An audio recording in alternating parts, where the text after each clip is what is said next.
할렐루야. 우리 하나님 참 좋으신 분이십니다. 태풍이 올라온다고 그러고 또 그전에는 또 중국으로 향한다고 그래서 전혀 우리는 생각지도 못했던 그런 태풍이었는데 참 우리가 예측할 수 없는 그런 일들이 이번에 이루어졌고요. 그런데 태풍이 그대로 제주도로부터 우리 직진으로 그렇게 우리나라를 관통한다고 하여서 또 많은 걱정과 근심도 있었지만은 또 늦게 간다고 그래서 하지만 태풍이 참 빠르게 지나갔고요. 그리고 또한 많은 피해를 그리 주지는 않았던 것 같습니다.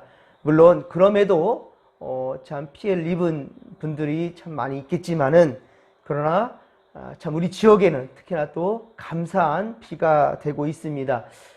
또 오늘은 또 비가 오지 않는다고 밤중에 비가 그친다고 했는데 또 지금껏 또 비가 내리고 있지 않습니까?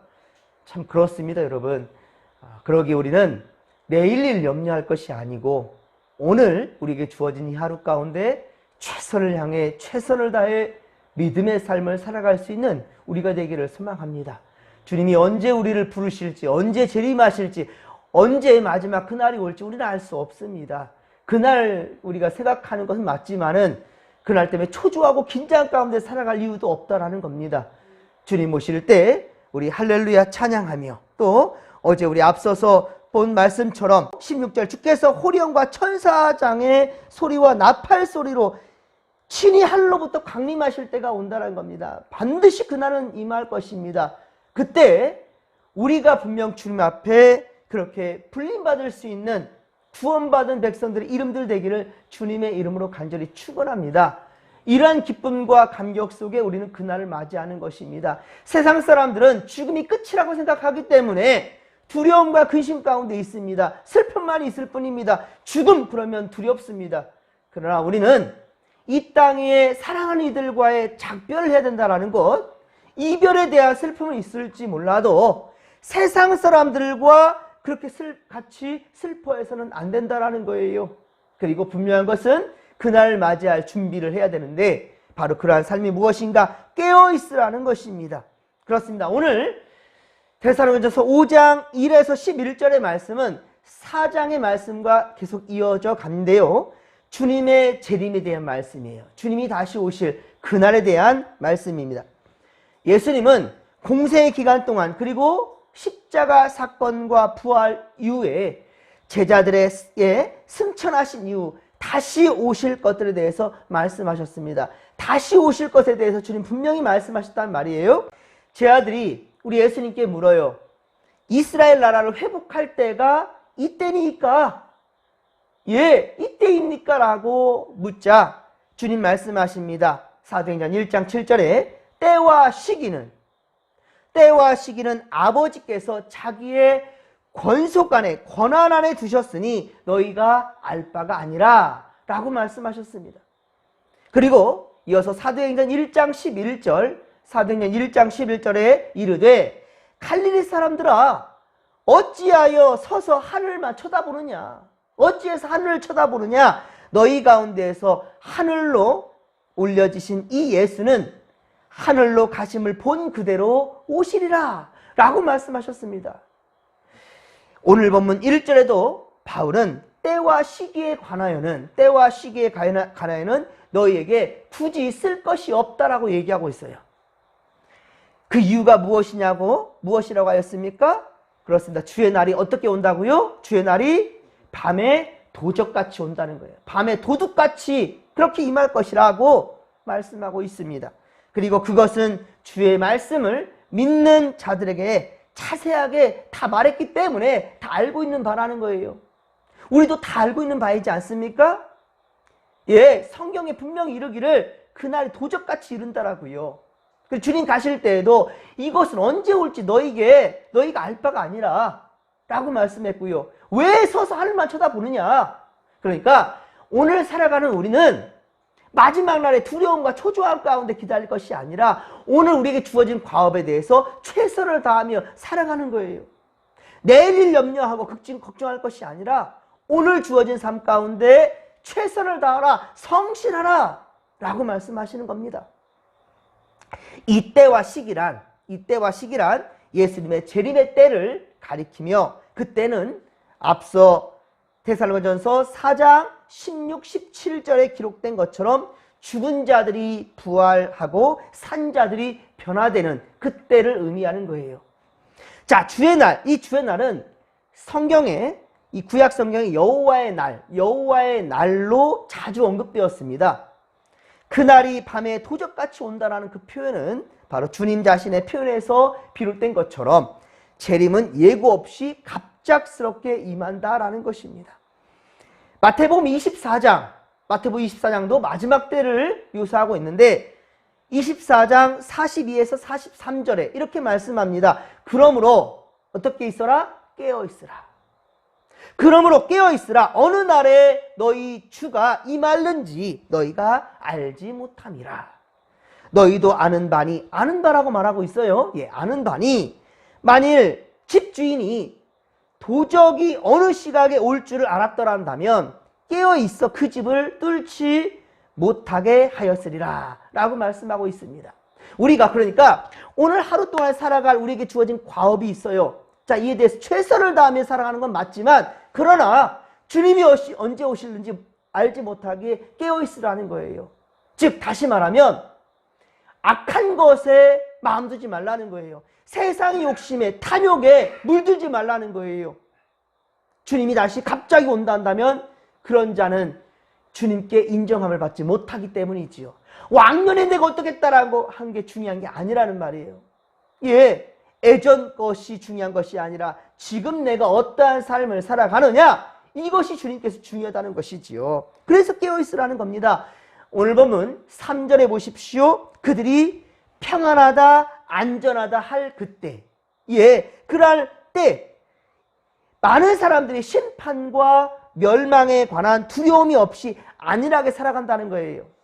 주님이 오신다 종말 사상을 가지고 살아가야 된다, 끊임없이 예, 복음에 있어서 빠짐없이 말했던 말들이지만 벌써 주님께서 가신 지가 어때요? 2000년이 지나가지 않습니까? 예, 이 시간이 지나가는데 마지막 때가 언제 오냐는 거예요. 이런 마음을 가질 때쯤 우리는 어때요? 주님 마음 품었던 것을 세상을 품게 돼버리는 이런 과오를 범할 때, 그때 주님이 임하시게 된다라는 겁니다. 예수님은 재림 직전에 세상의 모습들을 묘사하시면서 노아의 때같이라고 얘기하고 있어요. 노아의 때. 노아의 때와 같이 사람이 먹고 마시고 장가가고 시집가며 롯의 때와 같이, 예, 롯의 때와 같이 사람들이 먹고 마시고 사고 팔고 시집 심고 또한 그렇게 집을 짓는다라고 마태복음 24장 그리고 누가복음 17장에도 그와 같이 말씀하셨습니다. 그렇습니다. 주님의 말씀대로 멸망 곧 마지막 날은 반드시 온다라는 거예요. 그 멸망의 갑작스러움은 마치 오늘 말씀처럼 잉태한 여인에게 해살의 고통이 이름과 같이 올 것이다 라고 말씀하고 있습니다. 3절에 말씀하고 있죠. 오늘 본문. 그렇습니다. 호련히 임하는 그 멸망을 피할 자가 없다라는 거예요. 이렇듯 주님의 재림하시는 날은 세상의 종말이 될 것이며 악인들에게는 어떤 날이다? 멸망의 날이 올 것이라는 거예요. 멸망의 날이 된다라는 거예요. 종말, 마지막이 마치는 이 날이, 이 세상이 마치는 날은 옵니다. 믿는 자나 믿지 않는 자들이나. 자, 그러나 악인들에게는 어떤 날이 된다? 멸망의 날이 된다라는 겁니다. 사랑하는 성도 여러분, 그러므로 우리는 항상 깨어있어야 된다는 겁니다. 우리의 삶의 마지막 순간과 주님 재림하시는 날, 즉 구원과 멸망의 날을 위해 우리는 준비해야 된다는 겁니다. 우리의 개인의 죽음도 예상할 수 없이 갑작스럽게 오는 것처럼, 이번에 태풍처럼, 이번에 비처럼 언제 어떻게 임하는지 알 수 없어요. 마지막 날에 주의 재림도 그렇게 갑작스럽게 온다라는 거예요. 하지만 여러분, 성경은 우리 믿는 자들에게는 위로와 희망을 주는 말씀입니다. 예, 함께 4절에서 6절, 오늘 본문 4절에서 6절을 함께 읽겠습니다. 형제들아, 너희는 어두움에 있지 아니하며 그 날이 도적같이 너희에게 임하지 못하니 너희는 다 빛의 아들이요 낮의 아들이라. 우리가 밤이나 어두움에 속하지 아니하나니 그러므로 우리는 다른 이들과 같이 자지 말고 오직 깨어 정신을 차릴지라. 아멘. 할렐루야. 여러분, 우리가 누구라 합니까? 빛의 자녀라는 거예요. 빛의 아들이요. 낮의 아들이라. 우리는 낮에 속했다라는 거예요. 여러분, 낮에, 한낮에 우리 익숙했던 길을 걷는데 두려워서 주저하는 사람 없습니다. 하지만 밤중에 익숙한 길한다 할지라도 혼자 그 길을 걸으면 어때요? 두렵습니다. 예, 혼자 그 길을 걷는 것은 두려워요. 특히나 산길을 걷는다 한다면 더욱더 옵싹하지요. 두렵고 무서워요. 아니, 익숙한 길이고 혼자 걸을 때 그렇게 걷는데 왜 어째서 낮에는 그렇게 걷는데 밤에는 무서워합니까? 우리는 낮에 속했기 때문이에요. 밤은 악한 세력의 지배 가운데 있기 때문입니다. 그런데요, 이 세상 낮이라 한다 할지라도요, 중요한 것은 에베소 2장 2절의 말씀처럼 이 세상은 공중 잡은 권세자들이 있어요. 그들이 누구냐? 악한 영들이에요. 때문에 우리가 예수를 잘 믿는데도 불구하고 그 악한 영들 우리를 끊임없이 괴롭힙니다. 힘들게 합니다. 사건 사고도 끊임없는 이 세상이고요. 믿는 자들에게도 당하는 일들이 참 많다는 거예요. 그러나 여러분, 절대로 흔들리지 마십시오. 이 땅의 삶이 전부가 아닙니다, 여러분. 오늘 말씀처럼 분명히 마지막 날 주님의 날이 온다라는 거예요.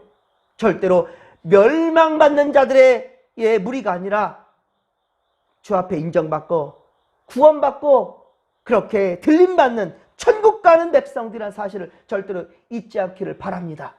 그 믿음이 있었기 때문에 이 땅에 수많은 순교자들이 있었던 거예요.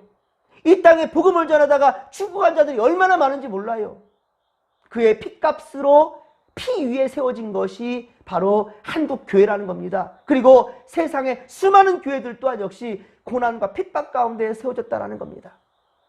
여러분, 마지막까지 절대로 타협하지 않기를 바랍니다. 안일하게 생각하지 않기를 바랍니다. 지금은 믿는 자나 믿음 없는 자나 다 섞어져서 이렇게 살아가는 것 같아요. 하지만 분명히 마지막 추수할 때는 쭉정이와 알곡이 분명히 구분된다는 것을 아시기 바랍니다. 여러분, 쭉정이 인생이 아니라 바로 알곡 인생이 되기를 주님의 이름으로 간절히 축원합니다. 형제들아 라는 말이요, 오늘 본 서신에는 14번이나 등장합니다. 이 짧은 서신에 형제들이란 말이 무려 14번이나 등장해요. 지금은 바로 이것을 우리가 이 남자 중심으로 기록된 것에서 조금 기분 나빠할 여성들이 있을지 모르겠지만 맨이라 사람이라고 생각하면 돼요. 특히나 믿음 있는 사람들, 이 형제들아 불러주는 이 호칭은 14번이나 등장하는데요. 예수님도 마태복음 28장 10절에 우리를 형제들이라 라고 불러주었습니다.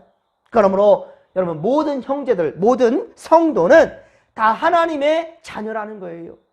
하나님의 자녀이며 하나님의 가족이라는 것, 이러한 프라이드를 절대로 잊지 않기를 주님의 이름으로 간절히 축원합니다. 악한 영들이 공격해 온다면, 세상의 가치관과 방법이 우리 흔들려 한다면 그때 선포하십시오. 바로 나사렛 예수의 이름으로 명하노니, 예수님의 이름으로 명하노니 물러갈지어다. 왜 그렇게 선포합니까? 우리가 예수님의 제자들이기 때문이에요. 하나님의 자녀이기 때문입니다. 그리스도인이기 때문입니다. 여러분, 이러한 정체성, 이러한 자부심을 절대로 잊지 않기를 주님의 이름으로 간절히 축원합니다. 여러분, 본문은 어두움에 있는 자들에게는 주의 날이 도적같이 임하겠지만 예수 믿고 구원받은 자들에게는 어두움에서 빛으로 나온 자들이기 때문에 그들에게는 주의 재림의 날이 도적같이 임하지는 못할 것이라 라고 얘기하고 있어요. 그러니까 예비한, 도적이 올 것을 예비하고 깨어있다라는 거죠. 그런 자들에게는 비참한 최후가 우리에게는 임하지 않는다는 거예요. 비참한 최후가 아니라, 그러니까 심판 때가 아니라 우리는 마지막이 상급 때가 된다라는 거예요. 운동선수들이 열심히 그렇게 훈련하여서 경기 임해서 승리했습니다. 자, 그런 선수들이 어떻습니까? 바로 심판 때가 아니라 시상대에 올라가는 거죠. 믿는 자들은 바로 그렇다는 거예요. 낮에 속한 자들, 빛에 속한 자들은 그렇다는 겁니다. 하지만 어둠에 있는 자들은 안일하게 살다가 갑자기 멸망을 당한다는 거예요. 예, 그러한 무리에 절대로 우리는 속하지 않기를. 그러니까 기웃거리도 마시고 세상의 악한 자들이, 불신자들이 잘 되고 형통하는 것 보고 부러워하지 않기를 바랍니다. 마지막까지 우리가 의지할 것은 예수 그리스도입니다. 그리고 고난 가운데 혹 죽음을 맞이한다 할지라도 우리는 주님 안에 잠든 자들이고, 주님 오실 때 우리는 반드시 깨어 주님 예비하신 날로 들림받게 된다는 사실을 믿으시기 바랍니다. 그래서 10절에 깨든지 자든지 라는 말은 우리가 지금 살아있든지 죽어 잠자는 자들이 되든지 우리는 주의 권속 안에 있다라는 강한 확신이 이 시간 우리에게도 있게 되기를 주님의 이름으로 간절히 축원합니다. 11절에 피차 권면하라, 피차 권면하라 라는 말은요, 사장 끝에 서로 위로하라 라는 말과 동일합니다. 위로하라는 거예요. 피차 권면하라는 거예요. 피차 덕을 세우라 라는 말은 서로에게 유익을 주어 서로를 세워주라는 거예요. 이것은 믿음과 사랑과 소망으로 위로하고 격려함으로써 함께 이루어져 가는 겁니다. 함께 세워져 가는 것입니다. 너희가 하는 것 같이 하라. 자, 보십시오. 너희가 하는 것 같이 하라 라는 말은 이 교훈이 새로운 것이 아니라는 거예요. 예, 새로운 교훈이 아니라는 겁니다. 이미 그들이 행하고 있다라는 것. 즉, 데살로니가 교회 성도들은 이것을 행하고 있다라는 거예요. 그러니까 바울은 너무나 행복한 거예요. 바울은 다시 말씀드립니다. 데살로니가 교회를 세웠지만 이 유대인들이 핍박하고 공격하기 때문에 계속해서 있을 수가 없었어요. 그래서 베레아로 피했고, 아덴으로 피했고, 고린도로 피해서, 하지만 마음은 늘 데살로니가 지역 사람들이 걱정인 거예요. 저들 어떻게 믿음을 잘 지킬 것인가. 항상 초조합니다. 그래서 고린도 지역에 이뤘을 때 데살로니가 지역을 향해 기도하면서 있는데, 특별히 이 디모데를 통해서 좋은 소식을 들었거든요. 그 성도들이 믿음이 잘 세워져 가고 있다는 거. 이 말을 들었을 때 바울이 너무 기뻐서 기록한 것이 바로 데살로니가 전서, 고린도 지역에 와서 기록한 이 서신이라는 거예요.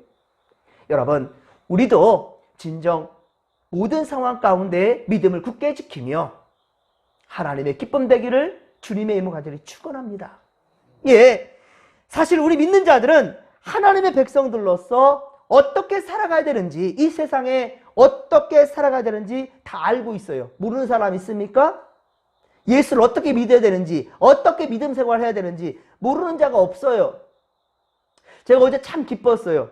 사실은 비가 이렇게 오거나 좀 그러면, 날이 굳으면 참 제 고질병이에요. 벌써 사고 난 지가 125년이 지나가는 지금인데, 그런데도 비가 오거나 그러면 기압이 좀 낮아지면 몸이 그렇게 많이 아파요. 그래서 여러분들 기도해 주십시오. 그래서 어제 편집을 하려다가 도저히 안 되겠다 싶어서 그냥 말았더니만 여러 곳에서 걱정을 하는 거예요. 목사님 무슨 일이 생긴 건가? 왜 영상 올리지 않지? 그러면서 전화도 왔고 우리 아내한테 물어도 받고 이런 상황 가운데 참 기뻤습니다. 말씀을 기다리는 분들이 있구나. 제가 처음에 그죠. 한 사람만이라도 영상을 듣는다 한다면 마지막 순간까지 제가 영상을 찍겠다. 어떤 분들은 예배 직접 나와서 드려야지 그게 뭐냐라고 하면서 많은 분들이 이제 영상 예배에 대해서 참 여러 가지 문제를 제기하고 있지만, 그러나 저는 가까이 있는 성도들을 위한 것이 아니라 멀리서 정말 오지 못하는 상황, 피치 못한 상황들을 위해서 단 한 분이라도 영상 예배를 드리면 만들겠다라고 했는데, 이 영상 만들려면 1시간 반 이상 걸리거든요. 그래서 어제는 몸도 아프고 그래서 6시 넘도록 그냥 기도를 했고, 그랬는데요. 참 기다리는 분들이 있다라는 것에 얼마나 기뻤는지 몰라요. 이것이 바울과 같은 마음이지 않을까 싶습니다. 여러분, 진정 주님이 기뻐하시는 그 일을 함께 할 수 있었으면 좋겠습니다. 그리고 모두가 함께 기뻐하고 감사할 수 있는 그러한 믿음의 공동체를 함께 만들어 가십시다. 다른 어느 누가 아닙니다. 바로 하나님은 내게 관심을 가지셔요. 네가 어떻게 할 거냐? 네가 무엇을 할 거냐? 여러분 그 가운데 함께 할 수 있기를 바랍니다. 여러분 마지막 때를 맞이하는 것은 바울이나 데살로니가 사람들이나 이방 사람들이나 유대인들이나 다 똑같은 사람들, 똑같은 상황입니다. 그러나 바울은 먼저 된 자들이 어때요? 나중될 것, 예수님께서 그렇게 말씀하셨지만 먼저 된 자들이 나중되라는 말이 아닙니다, 여러분. 먼저 된 자들이 나중된 자들의 본이 되라는 거예요. 너희들이 나중될 수 있으니까 정신 차리라는 거죠. 먼저 된 자들이 나중될 수 있고 나중된 자들이 먼저 될 수 있다는 말은 너희가 정신 차리지 못하면 나중될 수 있다는 거예요. 그러면 우리가 어떻게 되느냐? 먼저 된 자들로서 굳게 믿음을 지켜서 위로 하라는 거예요. 그리고 하던 대로 하라는 겁니다. 하던 대로, 너희가 하는 것 같이 하라. 11절 하반절에, 그쵸? 너희가 하는 것 같이 하라. 이제껏 해왔던 대로 해라.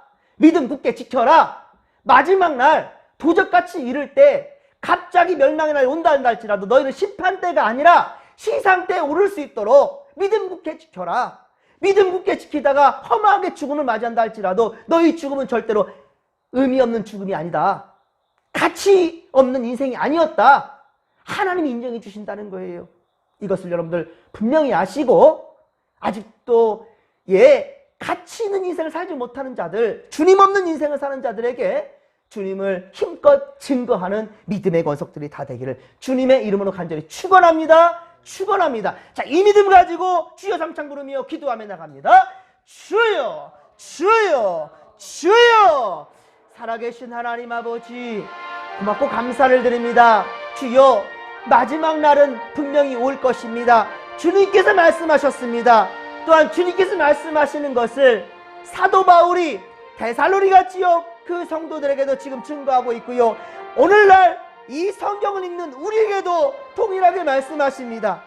주여, 우리가 살아갈 때 지금 벌써 예수님 가신 지 2000년이 지나가니까 사람들은 무시하며 성경의 말씀을 가짜라고 치부할 수 있는 그런 자들이 있을지 모르겠으나, 그러나 아버지, 우리가 이 땅에 살아가는 인생 길어야 70년 80년 아버지 100년 아버지 넘어간다 한다 할지라도 우리가 온전하지 못합니다. 하나님 아버지요, 그라운데 우리가 어찌 영원한 세상을 포기할 수 있사오리까? 주님 다시 분명히 오실 때 양과 염소로 나누실 때 우리는 심판대가 아니라 시상대에 오를 것일진데 믿음 굳게 지켜 우리 하나님 아버지 이 하루 살아갈 수 있도록 도와주시옵기를 원합니다. 내일 일을 알 수 없습니다. 그러나 오늘 이 하루를 최선을 다해 믿음으로 살아가는 것은 하나님 아버지께서 우리 아버지 예비하신 날, 주께서 다시 재림하시는 날, 그날 우리가 알 수 없기 때문에 우리는 성실함으로 이 하루를 살아가는 것입니다. 주여, 이 하루를 살아가기 전에 먼저 말씀과 기도로 코란배우 하나님 앞에 선 우리 성도들을 기억하시고 하나님 아버지가 복 주시고 은혜를 더하여 주시옵소서, 지켜주시옵소서, 함께하여 주옵소서.